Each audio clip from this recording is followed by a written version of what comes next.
Abramos a palavra do Senhor na carta de Tiago. E hoje, a 12ª exposição de Tiago, do verso 7 até o verso de número 20. Tiago, capítulo 5, do verso 7 até o verso de número 20.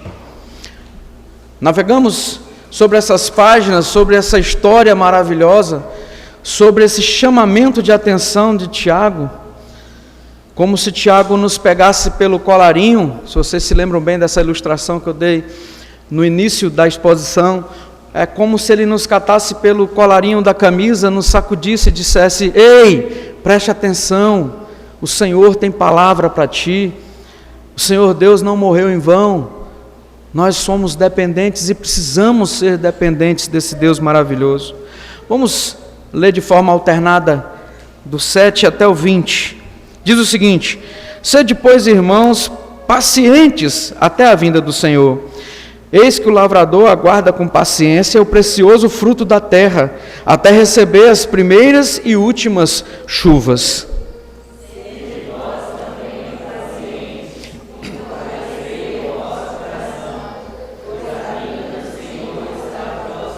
Irmãos, não vos queixeis uns dos outros, para não serdes julgados. Eis que o juiz está às portas. Irmãos, tomai com Deus o sofrimento e na paciência dos profetas, os quais falaram em nome do Senhor. Eis que temos por felizes os que perseveram firmes. Tendes ouvido da paciência de Jó, e vistes que fim o Senhor lhe deu, porque o Senhor é cheio de terna misericórdia e compassivo. Acima de tudo, porém, meus irmãos, não jureis nem pelo céu, nem pela terra, nem por qualquer outro voto, antes seja o vosso sim, sim, e o vosso não, não, para não cair em juízo. Está alguém entre vós sofrendo? Faça oração. Está alguém alegre? Cante louvores. Está alguém entre vós doente? Chame os presbíteros da igreja, e eles façam oração por eles, ungindo com óleo em nome do Senhor.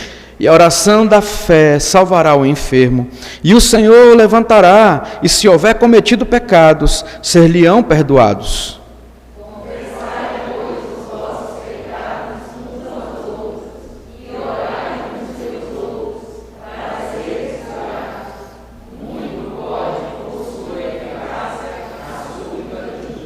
Elias era homem semelhante a nós, sujeito aos mesmos sentimentos, e orou com instância para que não chovesse sobre a terra, e por 3 anos e 6 meses não choveu.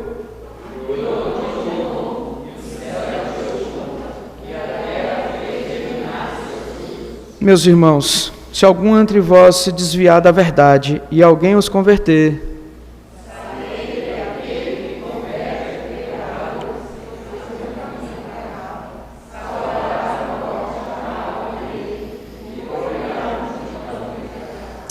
amém. Vamos orar mais uma vez? Pedir ao diácono Vander que ore ao Senhor mais uma vez. Pai querido, Pai eterno, nós somos gratos, Senhor, por essa noite especial, com a tua presença, Senhor, que você tem aqui para louvar, para participar da tua mesa, para nós todos peço, Pai, que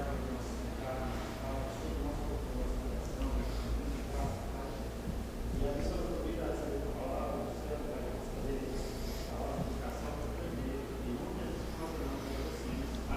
sejamos amém. Queridos, essa carta é escrita por Tiago, irmão de Jesus, aqueles crentes, pessoas convertidas em Cristo, que estavam na dispersão, que estavam na perseguição. Eles saíram de suas cidades e foram para essa dispersão, foram para lugares longínquos, com nada a levar, com a roupa do corpo, muitos deles, com pouca situação financeira, e eles estavam dispersos. Porém, Tiago escreve essa carta para eles, exortando esses irmãos a viverem felizes, a viverem perseverantes diante da perseguição, diante do sofrimento, diante da opressão desse mundo caído. Isso nos fala muito ao coração, porque vivemos dessa forma. Se não nos colocarmos em dependência total de Jesus, se não nos colocarmos em paciência e perseverança diante das situações, nós somos levados a não crer, somos levados ao desânimo, somos levados até mesmo à apostasia. E Tiago tinha essa preocupação a escrever para esses irmãos que estavam sendo oprimidos. E eu quero recapitular um pouco a carta, não vou pregar tudo novamente, se acalme, porque apesar de são 11 sermões aí para trás, provavelmente vocês vão encontrar todos eles no YouTube, se você estiver querendo acompanhar, mas vamos lá. Tiago, ele nos orienta, ele orienta os irmãos aqui da dispersão e nos orienta a termos alegria nas provações, sabendo que Deus está no controle de todas as coisas e que Deus utiliza tudo isso, todo o nosso sofrimento, toda a nossa dificuldade para o nosso crescimento. Tiago também nos orienta na sua carta a buscarmos a sabedoria que está em Deus. Para quê? Para nós podermos suportar as mais diversas provações. Observe que sempre ele vai canalizar sobre provações, sobre situações adversas. Tiago também nos orienta e orienta os crentes daquela época a tratarem uns aos outros sem acepção, tratando tanto ricos e pobres da mesma forma, com igual honra. É aquela parte do livro do Tiago que entra uma pessoa bem vestida na sinagoga e entra um maltrapilho. O bem vestido ele coloca para se assentar nos lugares mais altos e o maltrapilho no estrado dos seus pés, fazendo ali uma acepção terrível de pessoas. Tiago ele orienta que nós não façamos isso. Tiago também nos orienta os crentes daquela época a não serem dominados pelas paixões pecaminosas, os quais geram brigas, geram contendas, geram divergências dentro da igreja. Tiago elucida isso de forma muito espetacular. Ele também nos orienta a depositar todos os nossos planos diante de Deus, sabendo que se Deus não permitir, nada do que nós possamos planejar, nada do que nós possamos projetar dará certo ou poderá ser executado. Tudo deve ser diante da vontade de Deus. Lembra? Tolo, hoje pedirão a tua alma o que tens preparado. Não é isso que diz lá em Mateus, não é isso que diz nos evangelhos sinóticos, não é isso que Tiago estava dizendo. Não adianta você dizer que vai numa cidade fazer isso, fazer aquilo. Se Deus quiser, eu irei, não só viverei, mas eu irei e farei isso, e farei aquilo. E por fim, aqui no finalzinho do capítulo 5, Tiago traz exortações quanto à paciência. Mas não é uma paciência convencional. Meu amado, porque ser paciente do nada é muito fácil. Ser paciente com o menino tranquilo é fácil. Ser paciente com o marido compassivo é fácil. Ser paciente com a esposa compassiva é muito fácil. Ele está dizendo aqui para sermos pacientes diante dos sofrimentos, das dificuldades. Ele nos instrui aqui também, no final dessa carta, quanto ao exercício da vida cristã, quanto a essa vida, esse dia a dia com Deus e com os nossos próximos. É isso que Tiago está nos demonstrando do 7 ao 20. E é isso que nós vamos observar nessa noite. Exortações de Tiago quanto à paciência e à prática cristã. E a primeira exortação que Tiago nos dá está do versículo 7 até o versículo 12, que fala sobre o exercício da paciência no mundo de sofrimentos. Precisamos exercitar a paciência neste mundo de sofrimentos. É a primeira exortação que Tiago nos faz. Tiago ele nos mostra que os crentes que viviam num contexto de sofrimento, eles precisavam ter essa paciência que só Deus pode dar. Mas nós precisamos exercitar. Deus nos dá a paciência, mas nós não exercitamos, vai ficar manco, vai ficar defeituoso. Então, meus amados irmãos, que perseguição, que contexto de sofrimento que essas pessoas estavam tendo.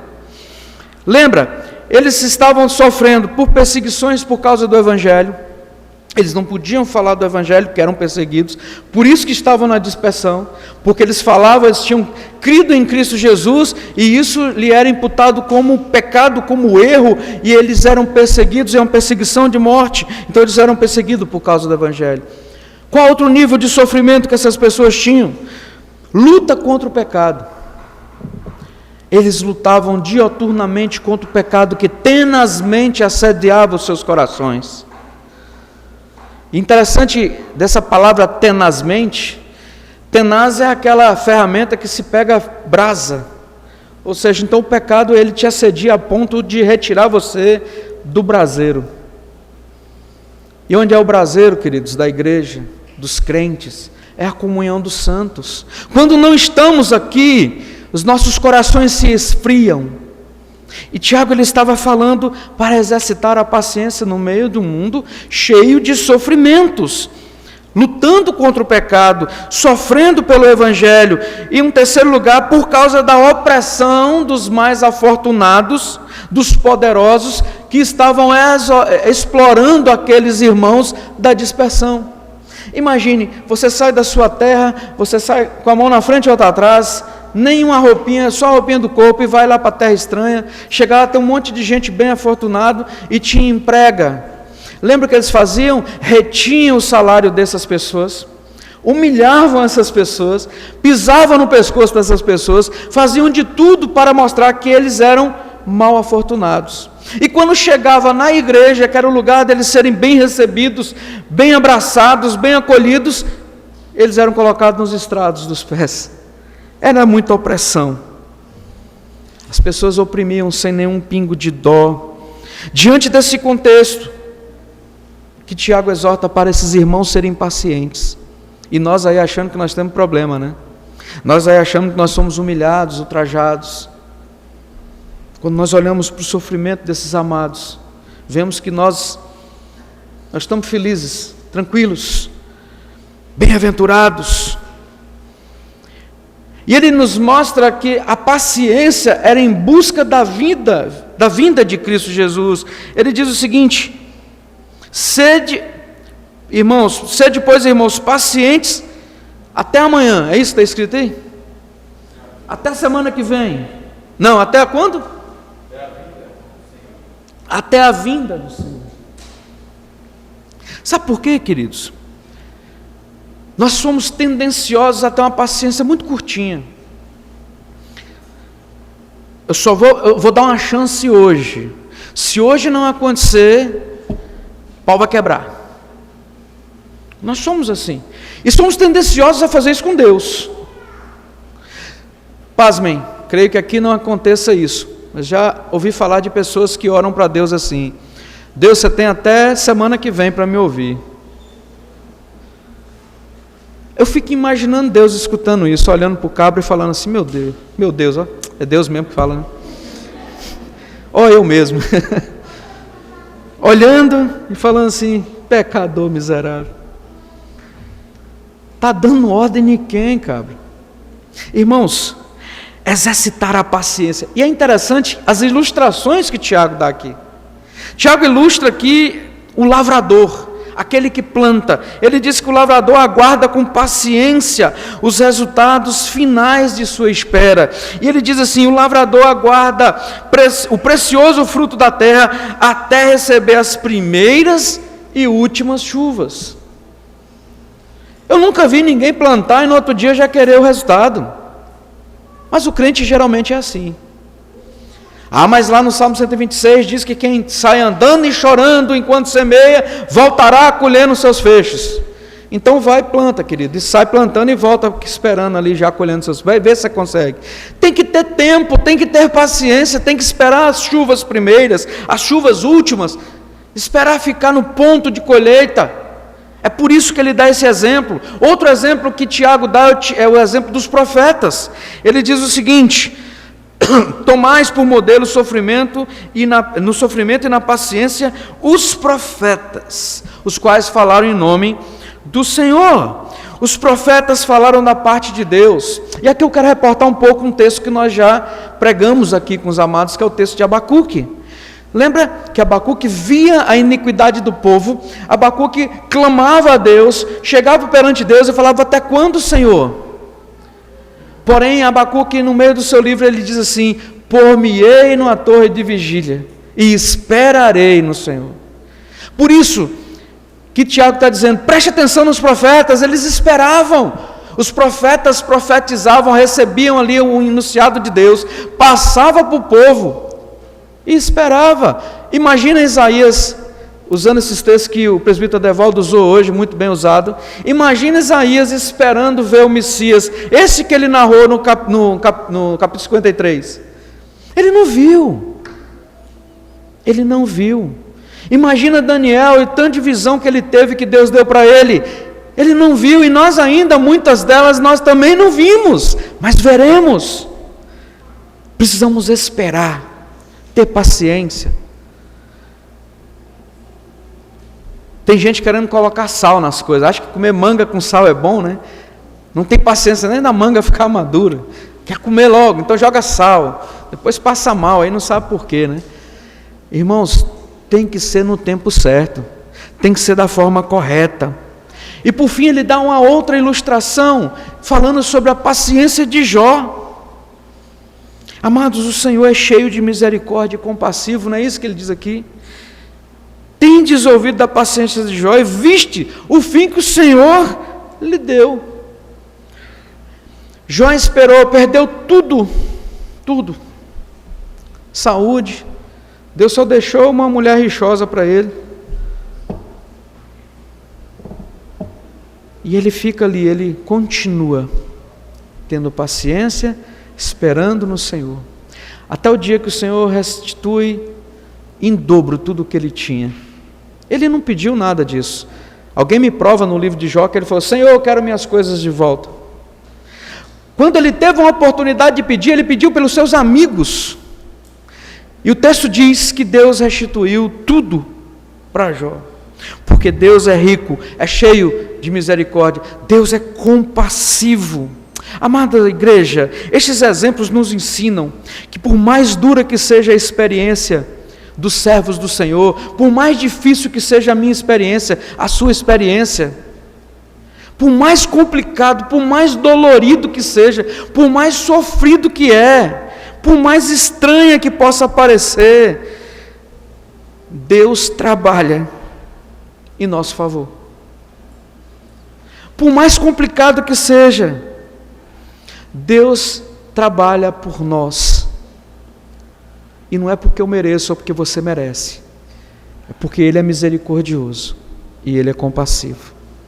Precisamos esperar confiantemente nele. E diz o texto do Salmo que Ele se inclina para nós, Ele olha para nós e Ele nos atende dentro da vontade dele. Precisamos esperar confiantemente. Pedro, quando escreve sua segunda carta, no capítulo 3, verso 7 e verso 13, ele diz assim: ora, os céus que agora existem e a terra, pela mesma palavra, têm sido entesourados para o fogo, estando reservado para o dia do juízo e destruição dos homens ímpios. Verso 13: nós, porém, segundo a sua promessa, olha o que Pedro diz, nós, porém, segundo a sua promessa, porque a terra e o resto estava sendo entesourado para o fogo, para o juízo final, mas nós, segundo a sua promessa, esperamos novos céus e nova terra, nos quais habita justiça. Seu pensamento, seu querer é só isso aqui, queridos? É só sua casa, seu patrimônio, seu trabalho, tua família, é só isso. Isso é bênção, é maravilha de Deus. Mas as coisas não se resumem nisto, mas as coisas se resumem sim no céu. E a palavra céu, que é um resumo de tudo, é muito amplo para nós. Nós não temos condições de alcançar o entendimento do céu. O que nós temos narrado na sua santa palavra, na palavra de Deus, é um nicho daquilo que nós possamos conhecer e entender. Nós não somos capacitados a entender. Paulo diz que foi até quantos céus, vocês lembram? terceiro céu, né? Mas ele disse que não poderia falar, não é isso? E aí depois vocês viram o que acontece com Paulo? Ele tem um espinho na carne, para que ele não se ensoberbecesse. Às vezes nós não entendemos porque passamos por certas situações, mas devemos esperar confiantemente, esperar no Senhor, até a vinda do Senhor, porque na vinda do Senhor, todo opressor será condenado, porque na vinda do Senhor, todo aquele que é malfeitor será condenado, porque na vinda do Senhor, toda injustiça receberá a sua própria sentença. E aí você fala, pastor, você fala isso rindo, sabe por que eu falo rindo? Porque eu não preciso me preocupar com vingança. Deus é o nosso vingador. E ai daqueles que caem na mão desse Deus vivo, desse Deus poderoso, desse Deus que faz viver no céu e faz padecer no inferno. É esse Deus. Por isso que eu posso me alegrar, porque eu sei para onde eu vou, eu sei em quem eu tenho crido, e Ele é poderoso para fazer muito mais do que eu posso entender ou merecer. Amados irmãos, nós podemos fazer isso com plena convicção de esperar até a vinda do Senhor, porque o verso 9 nos diz que o juiz está às portas. Mas pastor, ele falou isso aqui, tem tempo que Tiago falou isso aqui, e até hoje Jesus não voltou. Já são 2026 anos aproximadamente da vinda de Cristo, então estamos no ano 2021, e Jesus ainda não voltou. Quantos foram ao encontro dele? Nós precisamos estar preparados para o nosso encontro com Cristo. Tire da sua cabeça que ainda tem muito tempo pela frente. Tire da sua cabeça que os nossos dias somos nós que fazemos. Tire da sua cabeça que você é jovem e você pode andar e gozar a sua vida alegremente, fazer e olhar para tudo que você queira fazer e fazer porque você é livre. A palavra de Deus nos chama de loucos quando pensamos assim. Precisamos colocar o nosso coração em total dependência, sempre na presença do Senhor. Exercitar, queridos, a paciência nesse mundo caído não é tarefa fácil, mas é totalmente possível, que se assim não fosse, o Senhor não nos teria dito para fazer. Uma segunda exortação que Tiago nos dá, está agora no verso 12 até o fim, no verso 20, que é exercitar a prática cristã no dia a dia. E ele dá algumas situações aqui que nós precisamos exercitar em nossas vidas. Não é somente no domingo, não é somente na quarta-feira, não é somente diante do seu pastor, diante do presbítero, diante do diácono, diante da sua família, mas é em todos os nossos instantes, no nosso dia a dia, no nosso cotidiano. Nós somos chamados a ter prática cristã. Por isso que ele diz assim no verso 12, acima de tudo. O que ele quer dizer com esse acima de tudo? Em meio a tudo isso o quê? Provações, sofrimentos, ou até mesmo paz.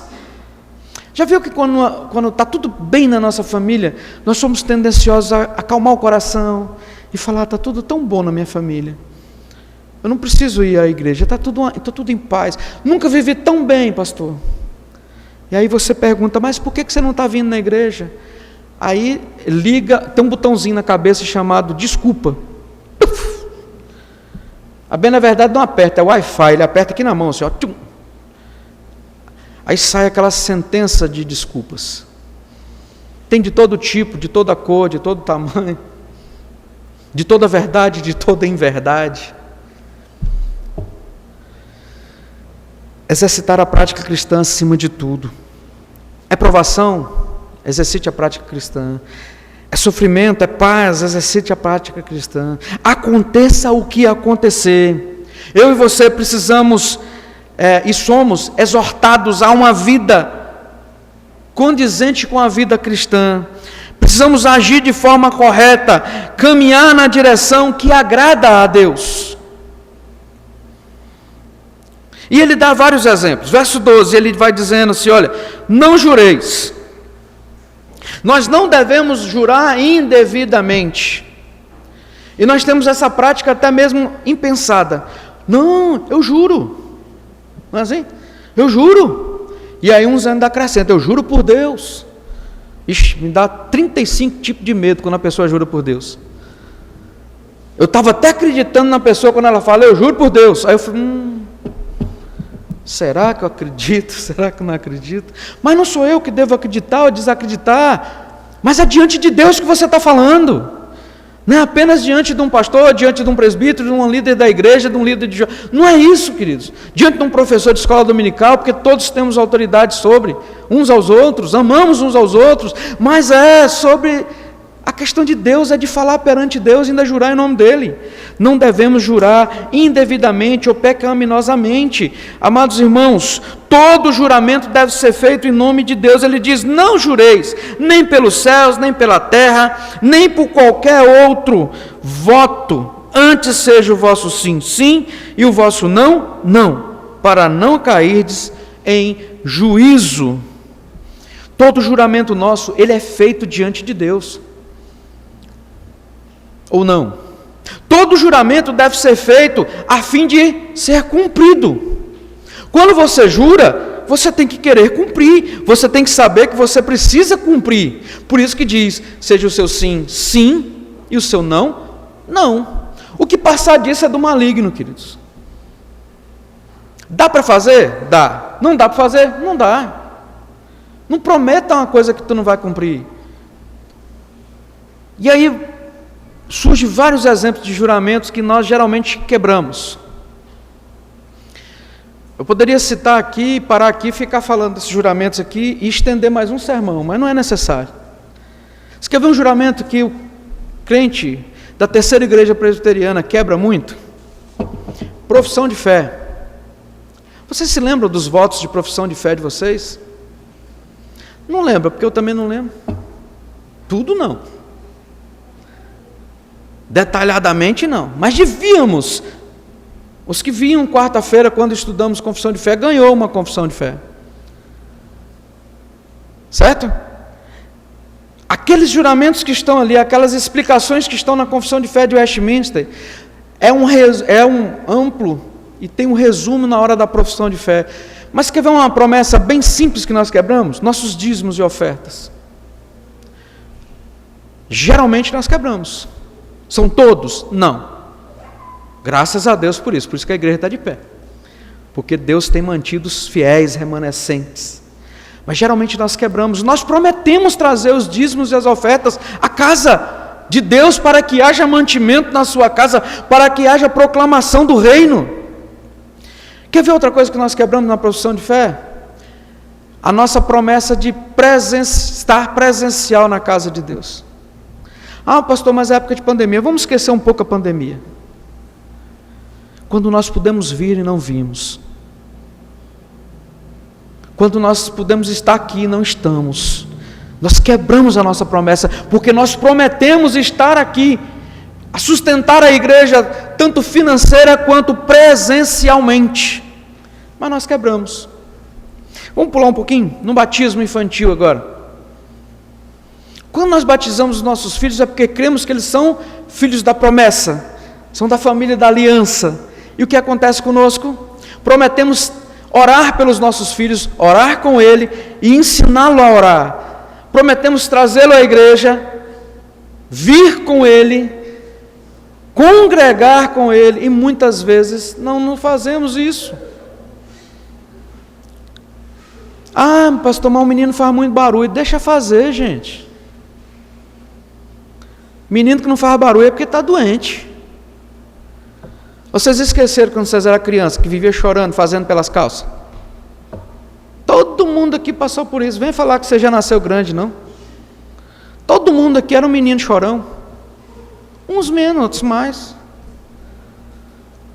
Queridos, nós temos promessas. E quer ver uma que quebra bastante? Casamento. Precisa falar? Quanto nós quebramos os votos de casamento? De paciência, de amor, de carinho, de cumplicidade, de orar junto, de estar junto, de andar junto, de ter tudo em comum. Muitos casamentos acabam e dizem assim: acabou o amor. Se o amor acabou, o amor nunca existiu. São tantos votos que nós deixamos e prometemos, e a palavra de Deus diz que nosso juramento deve ser sim, sim, não, não. Outra situação de agir no dia a dia, no meu dia a dia, no seu dia a dia, é agir devidamente uns para com os outros em todas as situações da vida cotidiana. Do verso 13 ao 19 vai dizer isso. E ele começa a enumerar várias coisas. Ele vai dizer assim no verso 13: se alguém está sofrendo, faça oração. Isso é de situações corriqueiras. Orar um pelo outro. Querido, mas tem que falar, tá? Irmão, ore por mim. Eu vou fazer uma prova amanhã. Você eu geralmente pergunto: você estudou? Né? Então vamos orar. Pastor, ore por mim, para alguém me chamar no trabalho. Eu vou perguntar assim: ei, mas tu botou currículo lá? Foi lá? Saiu aí para colocar currículo? Se não, como é que vai acontecer? É maná do céu? Né? É chegar assim do nada e o cara passando na rua: hein, você quer trabalhar? É meio complicado. Então nós precisamos orar. Se está alguém sofrendo, faça orações corriqueiras. E ele diz: se está alguém alegre, cante louvores. Agradeça. Cantar louvores é elogiar a Deus, é agradecer a Deus pelas bondades, pela alegria que Ele está desempenhando em nosso coração. Ele continua: se alguém está doente, agora aqui uma situação de enfermidade física ou enfermidade espiritual. Está alguém doente, ele dá algumas normativas. Essa doença ela pode ser física. E o texto nos diz o seguinte no verso 14: chame os presbíteros. Chame os presbíteros da igreja. Estes façam oração sobre ele, ungindo com óleo em nome do Senhor. Amados irmãos, ponto aqui. Então, pastor, você está falando para os presbíteros, chamar os presbíteros na casa da gente, que eles vão ungir a gente com aquele olhinho cheirosinho.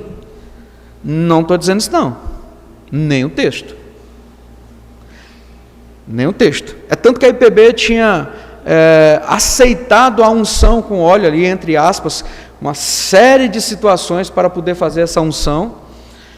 Isso, aí depois, 4 anos depois, o Supremo Concílio derrubou isso, entendendo que o texto estava mal explicado. Então, eu não vou fazer uma exegese do texto, mas uma coisa eu posso dizer: o óleo que era usado aqui para ungir era um azeite de oliva misturado com ervas e outras raízes medicinais que tinham um efeito e simbolizava ali uma cura de Deus, um efeito de remédio, como se hoje você usasse o mastruz para machucado. E tem tantas coisas aí que eu não vou ficar falando não, porque é tanta coisa que a gente fica doente e manda comer mato, né? Está doente de Covid, come o limão com casca e tudo, né? Toma isso, cheira aquilo, faz aquilo outro. Para uns funciona, para outros não, né? Seu joelho está machucado, põe não sei o que lá, vem aquela pessoa com aquela trouxa no joelho assim, né? Nem consegue andar. Eu acho que é por isso que fica imobilizado, aí deve sarar, né? Mas eu não sei, tem os remédios, eu estou falando dos remédios que realmente são usados para a cura física, de enfermidade física. Por isso que diz: passa o azeite de oliva, aquele remédio que tem aí, e ele com certeza vai ser curado, isso em nome do Senhor. Porque nada que acontece, queridos, em nossa vida, até mesmo a medicação que você toma, até isso, a cura é proporcionada por Deus. Por que um toma um remédio e a cabeça para de doer e o outro não para de doer? É porque Deus assim o faz. É Deus que age. O remédio é o meio pelo qual. Tem gente que tem mais fé nos curandeiros, nos remédios do mato, do que nos remédios de farmácia. Eu já gosto de um remedinho de farmácia. Não sendo injeção, está tudo certo. Tal da injeção é complicado, né? A gente vai tomar injeção, o carro anda sozinho, você tem que segurar, né? O mundo começa a rodar, essas coisas tudo acontece. Eu não sei com vocês, mas no mundo que eu vivo acontece. Mas vamos seguir. Ele vai dizer que a oração de fé salvará o enfermo. A oração que expressa aqui total dependência de Deus. A oração que expressa total dependência da ação de Deus. Por isso que ele diz que a oração de fé não é o óleo, simplesmente aqui no texto. Chame os presbíteros e esses façam oração e coloque o olhinho em cima do machucado. E o texto vai nos dizer no verso 15 que a oração de fé vai salvar o enfermo. Isso não tem nada a ver com oração poderosa. Irmão, vai na casa de fulano porque ele tem uma oração forte, uma oração poderosa. Ele fala até muda de voz na hora de falar, ou bota um S no final. Muitos vão crer nisso. Muitos querem que pessoas orem assim. Mas se você chega para a pessoa e fala: Deus, tem misericórdia da vida dele. Não, ora com mais poder. Como assim? O poder não está na minha fala, mas o poder está naquele que eu estou pedindo. O poder não está nas palavras que eu digo, mas está naquele que eu sirvo. O poder não está na entonação da minha voz, mas na dependência de quem eu tenho, que é Deus. O poder, queridos, não está na pessoa. O poder está no Deus que nós servimos. A oração que está dizendo aqui é uma oração total de dependência da vontade de Deus. O Deus que pode todas as coisas. Agora, se for uma enfermidade espiritual, também é na força de Deus. Tiago, ele dá a entender que existiam pessoas que estavam prostradas, caídas, por causa dos seus pecados. Muitos estão assim hoje, adoecidos, por causa do pecado. Pelo contexto da carta, poderíamos falar que o pecado da ira, de brigas, maledicência, poderia estar sobre alguns irmãos ali, da dispersão. É possível que pessoas estivessem prostradas, deprimidas, desanimadas. Sendo assim, era necessário orar e confessar os seus pecados uns aos outros. Pela oração, Deus pode curar, tanto fisicamente quanto espiritualmente, mediante a confissão de pecados. É isso que o texto está dizendo, em suma. A oração deve ser dirigida a Deus, segundo a vontade de Deus, crendo que Deus executa a sua vontade, também por meio de orações de homens justos. Por isso que manda chamar os presbíteros, e aqui presbíteros é uma noção de presbíteros regentes e docentes, não são os presbíteros que aqui nós temos, por ordem de idade aqui, né? Os mais velhos para os mais moços. Então, Dalber, Adeilton, dos mais velhos, né, para os mais moços agora, Rogério e Adevaldo. Fica bom assim? Dos mais velhos para os mais moços. Ficou bom assim, meu vice? Tem que dar a idade do meu amado, né? Eu estou perseguindo ele, mas eu não chego na idade dele de jeito nenhum. Queridos, não são esses presbíteros, mas toda a liderança, todos aqueles que são instituídos como líderes sobre você. No nosso caso aqui, são 5 presbíteros. Eu me incluo como presbítero. Eu me incluo como presbítero docente. Então, homens que a Bíblia chama de justos, homens que foram escolhidos por Deus e usados como instrumentalidade da igreja para votar nesses homens e pô-los como representantes da igreja, para que eles possam orar por vocês, orar uns pelos outros. Meus amados irmãos, ele vai dar exemplo de homens justos também, tipo Elias. Elias orou com instância, orou fervorosamente para não chover, e por 3 anos e meio não choveu. Depois Elias ora, e chove, e a terra volta a germinar e dá os seus frutos. Que exemplo de oração! E por fim, outro exemplo maravilhoso que ele dá é se alguém se desviar da verdade, no verso 19 e 20. Aos irmãos nós devemos dirigir ou agir, pedir a Deus pelo retorno ao caminho destes, pessoas que se desviam. Não podemos abandoná-los, não podemos deixar para lá, não podemos achar que já fizemos o suficiente, mas precisamos clamar a Deus, orar para que eles possam entender a verdade e voltar para os caminhos do Senhor. Quando alguém exortado se arrepende, Deus o livra da morte. Deus é que concede-lhe perdão, é Deus que restitui a alegria da salvação destes. Amados, devemos saber agir como cristãos, mas por diversas situações de nossas vidas, tanto em relação a Deus quanto em relação ao próximo, nós não fazemos. Quantas vezes nós temos feito juramentos vãos, ou temos deixado de fazer juramentos necessários diante de Deus, por medo, por negligência, por imprudência? Quantas vezes temos deixado de orar uns pelos outros, porque deixamos de crer que Deus nos ordenou a orar? Quantas vezes, e muitas vezes quando deixamos de orar, deixamos de experimentar a execução de Deus e de milagres de Deus em nossas vidas. Eu sempre falo para aqueles que me perguntam, mas por que orar? Eu digo, e se o sis do Senhor, se Deus tiver dito assim, se a Matilde orar tantas vezes, assim eu atenderei. A gente não sabe qual é o propósito de Deus em nossas vidas. Eu estou sendo bem superficial sobre isso. Nós devemos orar sem cessar, porque nós somos mandados a isso. Não devemos cansar de pedir, não devemos cansar de agradecer. Quantas vezes estamos deixando de exortar irmãos amados que se enfraquecem, simplesmente virando as costas, sem nenhuma tentativa de trazê-los de volta. Quantas vezes, queridos? Se você percebe que a pessoa está enfraquecida, se a pessoa esqueceu de algum compromisso, de algum voto que fez, você tem toda a autoridade de chegar com amor e dizer assim, querido, não está errado, cadê você?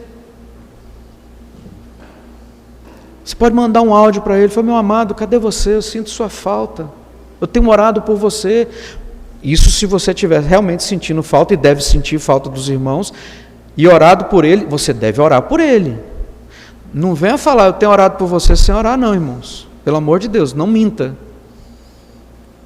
O nosso proceder deve ser diante de Deus, que vê todas as coisas. Tiago, ele nos exorta através de uma vida de paciência e uma vida de práticas a vivermos melhor nesse mundo caído. Agindo assim, nós não teremos problemas? Eu não disse isso. Mas nós suportaremos os problemas. Não é sobre vir os problemas, é sobre como nós vamos nos comportar diante dele. O desafio para mim e para você é viver uma vida de dependência, de paciência, de amor, diante desse Deus maravilhoso. E é isso que Tiago faz na sua carta.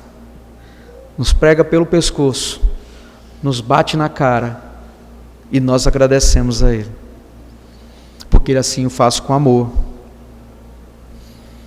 Que o nosso coração seja dependente, hoje e por todos sempre. Vamos orar?